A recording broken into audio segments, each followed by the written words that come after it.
Am I audible? Yes, you're audible.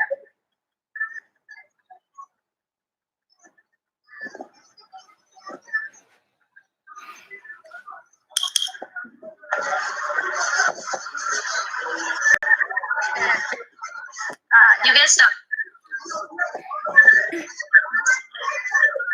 Hi everyone, I'm Charvi Jain. I'm a consultant psychologist and a mother of two.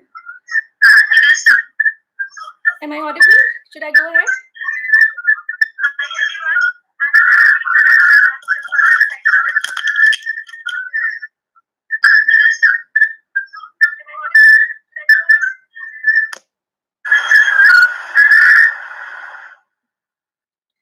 Okay, I'm going to start again, guys. So, hi everyone, I'm Charvi Jain. I am a consultant psychologist and a mother of two. One is a 1.5-year-old toddler, and my other child is this 4-year-old organization. I call it Over a Cup of Tea. So, yes, I'm calling my work. I'm calling my work my baby because it is as dear to me, and it's something that I'm extremely passionate about. So talking a little bit more about my older baby, which is Over a Cup of Tea. Well, it started behind the idea of having a space where you can talk with ease with a therapist. And as the name suggests, it literally is a place where you can talk about yourself and your issues without any judgments, without any fear of a judgment. And it happens over a cup of tea with a therapist, with a professional who will listen to you without any judgments and will take you through and help you deal with whatever it is that you're going through. So coming to my the younger baby, and I think she's the reason why I'm doing this session in the first place, because I think only when you do have your own human baby is when you can truly empathize with the challenges of being a mother, isn't it? So I'm in the same boat as most of you are, and it will be an understatement when I say that it has been a crazy ride so far. So coming to the current times, how have you all been doing with the quarantine? As if being a mother wasn't challenging enough, now you have to deal with engaging and entertaining your child 24/7. And you need to ensure that the child is not indulging in something unhealthy like watching videos all day, and ensuring that he is doing some learning. And of course, added to that is this multiple hats that you're donning, being a mother, being a wife, being a caretaker of the family, being a homemaker, being a cook, and so on and so forth. It's a lot of pressure. And I bet it's taking a lot of, a big toll on your mental health. So how many of you have lost your temper in the past few days? Lost your calm, ended up shouting or yelling? And how many of you have been so frustrated because of all of these added responsibilities that you have been having constant fights with your spouse? And how many times have you ended up ruining your entire day or perhaps days because of being upset or being in a bad mood? You know what? To all of you who probably is saying yes to all of these questions, you are not alone. Being a mother is not easy, and it is definitely not easy, especially at a time like this. So don't beat yourself up. It's something that we are all going through together, and it's completely okay if you are overwhelmed with emotions. But you know what? What if I told you that it can be easier? What if I told you that there are ways which can help you to regulate your emotions better, which can help you to prevent it to affect your day and your actions and your decisions? So, yes, that's what my session is all about. I'm going to give you 5 simple hacks which will help you to manage and regulate your emotions better. How does that sound? Yeah. So without much further ado, let me go on to start with my first point. And as simple as it may sound, but it is extremely important. And I call this labeling your emotions. So the trend nowadays is, whenever anybody asked us, how are you doing? What is our immediate response? I'm good, I'm doing good, right? And even when we ask ourselves, how am I feeling? Our responses are very, very one word, vague, generalistic replies, which is feeling good, or I'm not feeling that good, I'm feeling bad, I'm upset, or the latest word, which is I'm feeling low. Yeah. So do you realize all of these words, good, bad, upset, feeling low, how generic they are and how vague they are? So when I talk about being specific, what I'm saying is,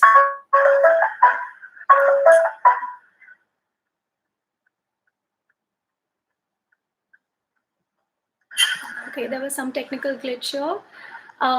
Yeah, so what I'm saying is that be as specific as you can get. Yeah. So when you are feeling upset, try and figure out what is that emotion behind feeling upset. So are you feeling hurt because somebody said something hurtful to you, or are you feeling disappointed in somebody? Are you feeling nervous? Are you feeling disappointed? Similarly, even something as basic as anger may also have certain underlying emotions beneath it. And it really helps if you can pinpoint what that emotion is. So, are you feeling angry because you are embarrassed by something that somebody said? Or are you feeling angry because you are feeling that the other person is not understanding you? Are you feeling angry because you are hurt? You know? So, there can be several emotions behind it. Uh,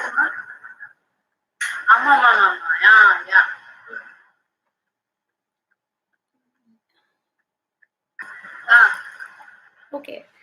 There is some background noise coming, so I'm distracted because of that. But anyway, moving on. So the first step is labeling your emotions. And the moment you give a word to your emotion, you gain this certain power over it. And if you have a child and the child is 2 months, 2 years or older and can speak, I think it's a great skill to teach them as well.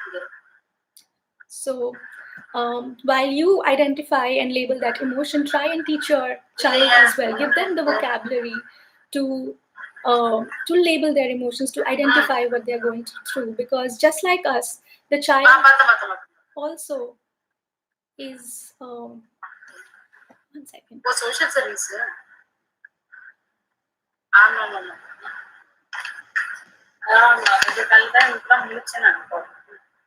Um,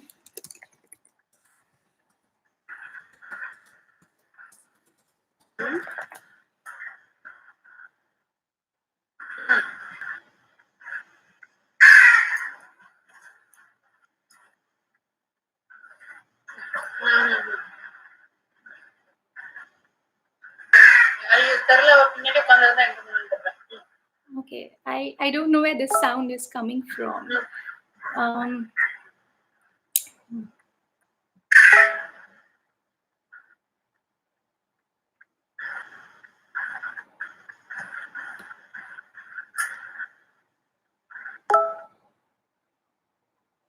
okay, so I think it's sorted. Yeah, I think it's sorted. I'm so sorry about that disturbance. So coming back, so like my first point was labeling your emotions, and please do that along with your child, because emotions can be extremely confusing for children as well, because it's not familiar to them and they don't know what to do with it. So pretty often they end up throwing a tantrum, or throwing things around because they don't know how to express it. So if you teach them or give them words to express it, they will be more likely to express it in a healthy way or come and say it to you. And it can go a long way in helping them manage their emotions as well. So, coming to the second point, and I call it validating your emotions. So, how many of you end up avoiding your emotions? A lot of us, we have a habit of not facing difficult emotions. We try and run away from it. And a lot of times we are in a difficult situation and we know we are feeling scared, but we tell ourselves, we deny it. No, I'm okay. I'm doing okay. A lot of us, we feel emotional, but we just try to act strong and not let it, not accept it to ourselves that it is affecting us. Or there are some of us who dismiss what we are really feeling. We tell ourselves that what's wrong with me? I'm not supposed to be feeling this way. I shouldn't be feeling this way. And that is, again, these are all unhealthy ways of dealing with our emotions. So the last thing you want to do is dismiss your emotions, is you know invalidate your emotions or suppress it or deny it. Because the more you do that, it may help you in the short run, but it's going to come biting you sometime later, and that's going to be pretty unhealthy. So the idea is to accept that emotion, to acknowledge it, to embrace it. And again, just embracing and acknowledging that emotion will give a certain voice to it, which will help you understand where it's coming from, and hence it'll give you the power to do something about it. Yeah. Coming to my third point, and this is extremely important, so please listen carefully. And I call this point knowing what is in your control. So, if you think about it, most of our emotions arise from the situation that we are in. Don't we always blame the situation or people around us for how we are feeling? We do, right? I'm feeling sad because somebody said this thing to me, which was quite hurtful. I'm feeling angry because my spouse is not helping me. So I'm feeling angry because I'm helpless because I'm stuck in this situation. So most of our emotions, we are always, blaming it, to the situation around us. However, it's important to remind yourself that the situation is outside, while the state of mind is within you. So, while we may not have control over our situation, which is outside, we do have control over our state of mind, our thought processes, how we want to feel, and we always have a choice to pick something which is more helpful, which helps us make the most of what we have right now. I'll give you a small example here. um, Traffic jam, right? We all have been there and been stuck in traffic jams. um, have you noticed that there are some people, when they are stuck in a traffic jam, they become extremely restless. They start honking, without a stop. They start hurling abuses, to people in front of them. um, they just can't deal with it. And there are also these people who just seem completely unperturbed by the jam. They either they listen to the music inside the car, or they start reading something, reading a newspaper or whatever. They start making some phone calls, and they seem completely calm and composed.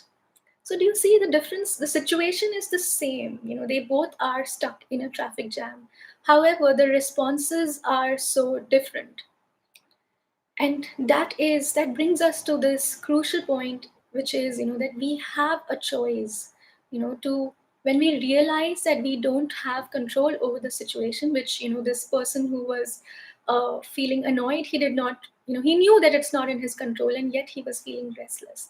And that's what we need to change. The moment you know that the outside thing is not in your control, the more you try to control it, the more you're going to feel helpless and frustrated. Because you know what, you will not have things in your control always. There will not be always that things are going the way you want it to go.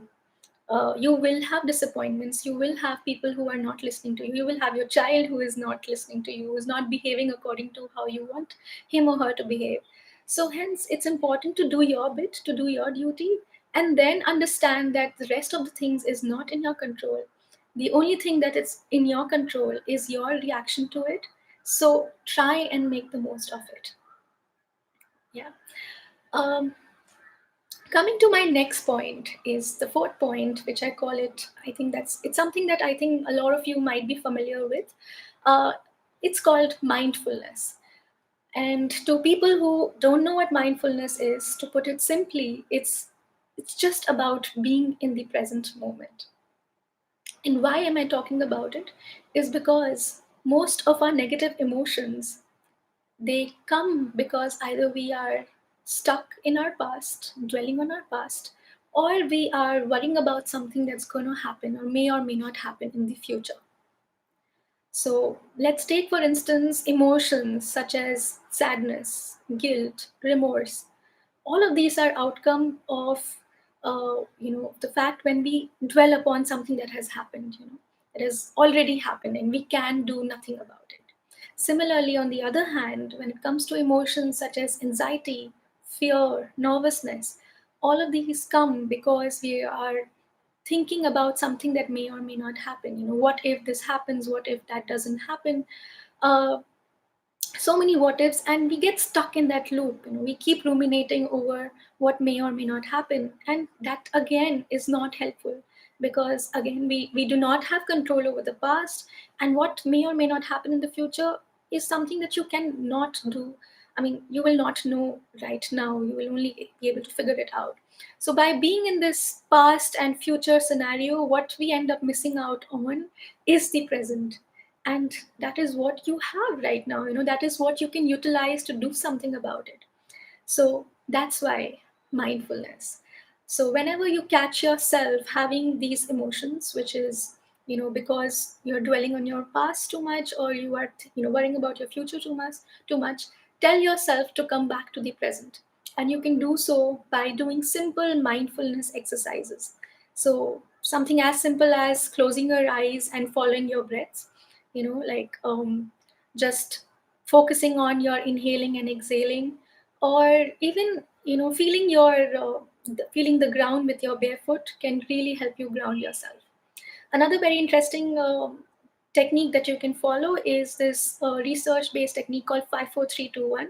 So just wherever you are, just look around you and notice 5 things that you can see, and then 4 things that you can feel, 3 things that you can hear, 2 things that you can smell, and 1 thing which is good about you.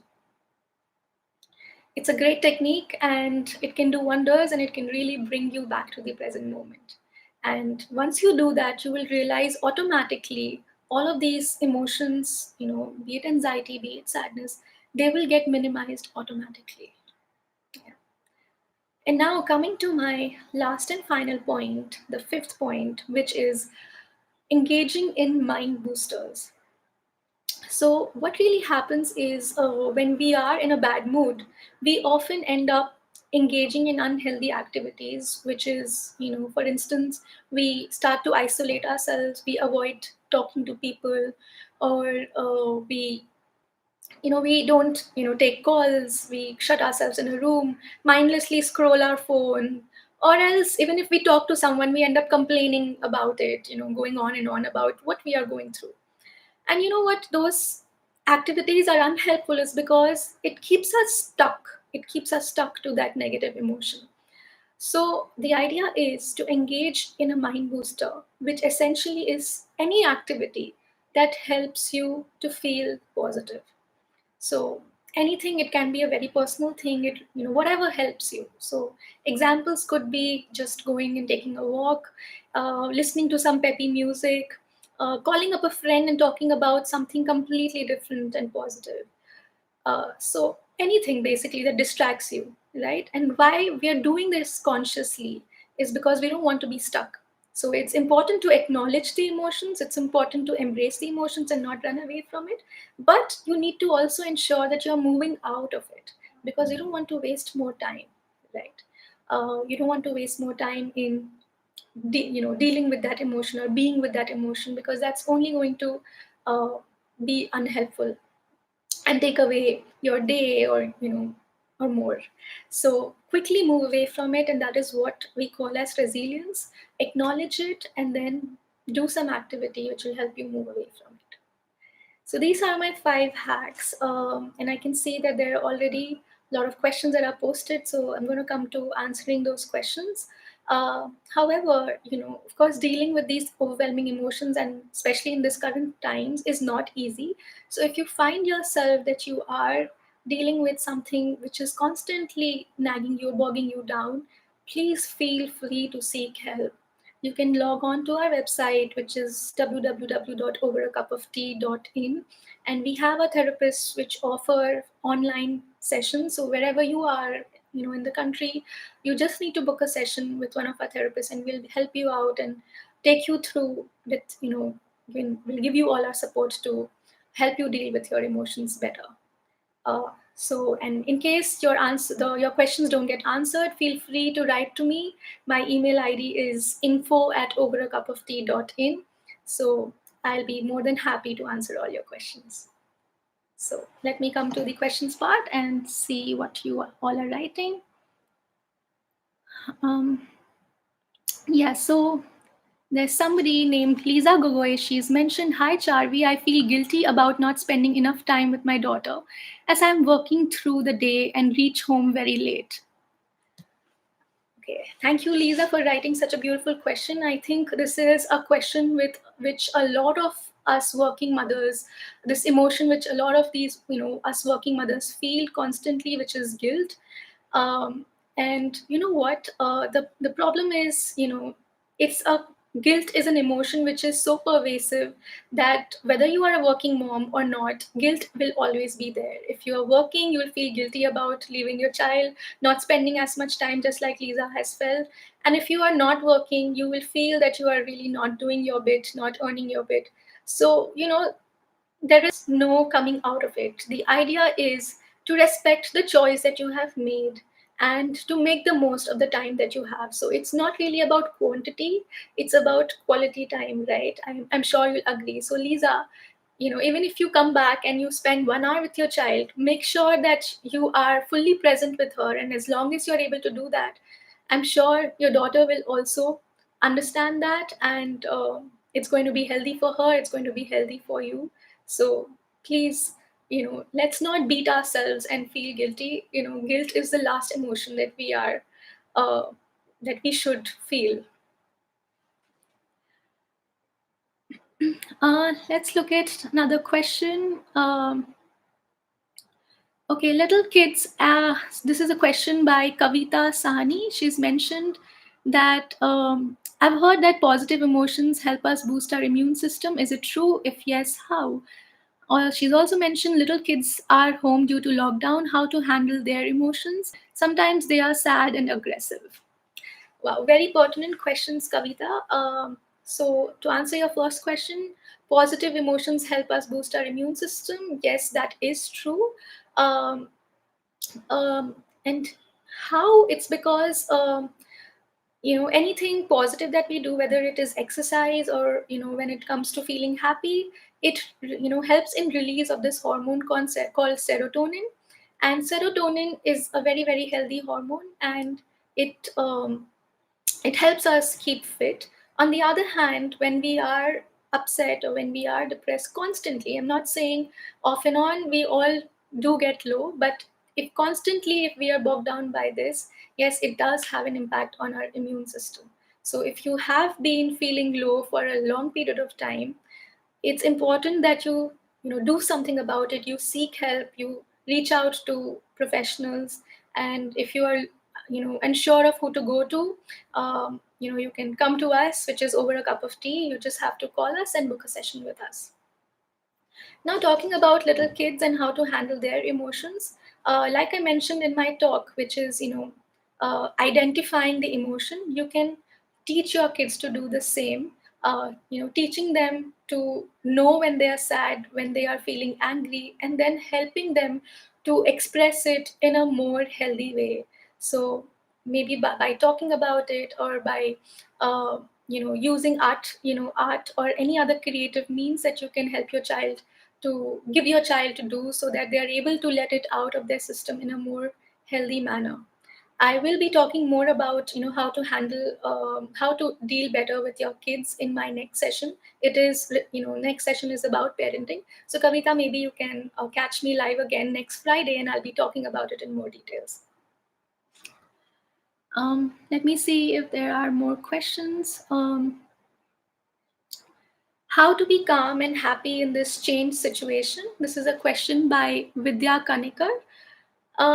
So, Vidya, I understand that the uncertainty of this time can be very anxiety provoking.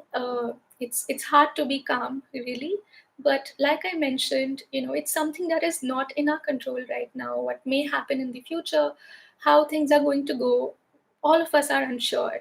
So the only thing that we have control over is our state of mind.